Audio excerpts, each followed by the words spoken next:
Padre Pio said, pray, hope, don't worry. What does it mean? What should we do about that?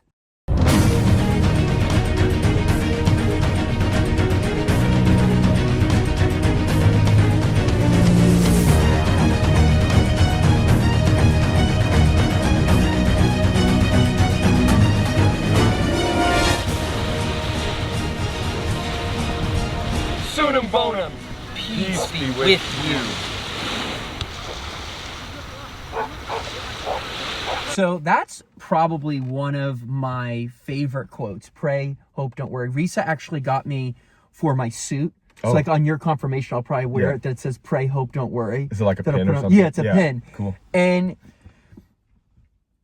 the first time I prayed that was the day we had to take the bird to the vet for cancer. My mom's like, well, we should pray before we go. And I said, pray, hope, don't worry. And my mom was like, oh, Padre Pio said that. I was like, yeah, because what he meant by is you pray, you hope, and you don't worry. Why? Because it's God's plan. It's God's will. Thy will be done, like the Our Father. Yep. And that's, you know, when you hear in the Bible, do not be afraid, or, you know, if anybody out there is going through something, when you don't trust God, this is the warning. Because if you're praying and you really trust God, you're not going to worry. You know, and I know that's easier said than done because there's probably people bugging out, but, you know, put it on the cross. Yeah. Pray, put it on the cross. Don't put it on yourself. I used to do that even with auditions. Like when I was really nervous and I felt like this before I go in the room, I would start praying. I'm like, I'm putting it on the cross. I'm putting it on the cross. Like I'm not gonna let these nerves get to me. You know, what do you think? Like when you hear pray, hope, don't worry. Yeah, no, exactly what you said. And I think prayer, there's a reason why he says that first, pray, hope, don't worry. Prayer, because that's really how we communicate with God. That's like the main way we can, really the primary way we can communicate with God on a personal level is prayer, right? So to have a personal love and connection with God is prayer, first thing, right? Hope, so we hope for something good, and we hope as Catholics and as Christians that the second coming of Jesus. So we're hoping for future good things to happen, because the story's not over yet. You know, we like to think that like, oh, Jesus came, he died and resurrected, he ascended, and that's it. Like there's still ongoing, the narrative isn't finished, you know. The second coming. Yeah. You know, I really liked, somebody called me the second coming of Christ, and as a narcissist, I really liked that. Yeah. And then somebody said I kind of could play Jesus. That's kind of cool. Second coming. Yeah. As a narcissist, I like that saying second coming. And then they say I'm the second coming. Right. That's cool. Right. Anyway, all right. Thank you. Thank you for your input. That was good. That was really useful. So we have the prayer.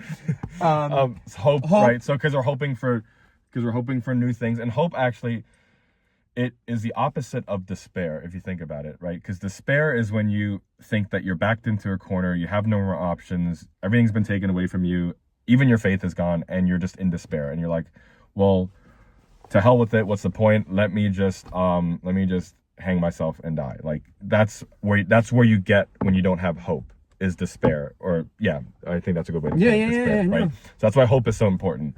And then don't worry. And don't worry is kind of like, you know, it kind of sounds tongue in cheek, like, oh, don't worry. Like it kind of sounds like Bob Marley, like, don't worry, be happy. But like in a sense, it kind of, again, to Ray's point, because you're not really in control, and you never will be, right? Now to a certain extent, like, yes, we have free will. God gifted us the grace to have free will, so we are in control in that sense.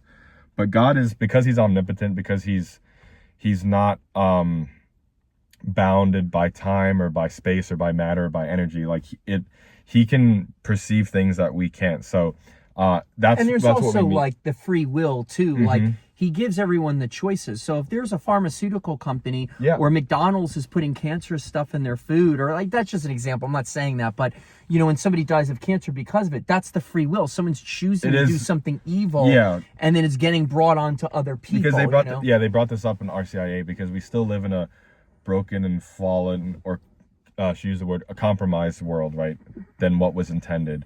So in that sense, that's why, like, you know, going back to what Ray said, that you hope, you know? and you don't worry, because worrying isn't gonna change the fact that, like, that's true, that God's plan is still God's plan. And if it's a business, like, you know, you did everything you could. Yeah. You can worry till you're blue in the face, but like if it's ultimately not in your hands, then don't worry. And I never understood that, in the scripture when it says like, does God feeds the birds and everything, and I would still stress, but it's me not accepting that God is in control, and I want to keep being in control. As a narcissistic personality disorder I'm suffering from, and there's no medication I can take to solve this issue. Seriously, I'm not in control. So for all you fellow narcissists out there, shut up. Don't worry. Pray. Hope. Don't worry.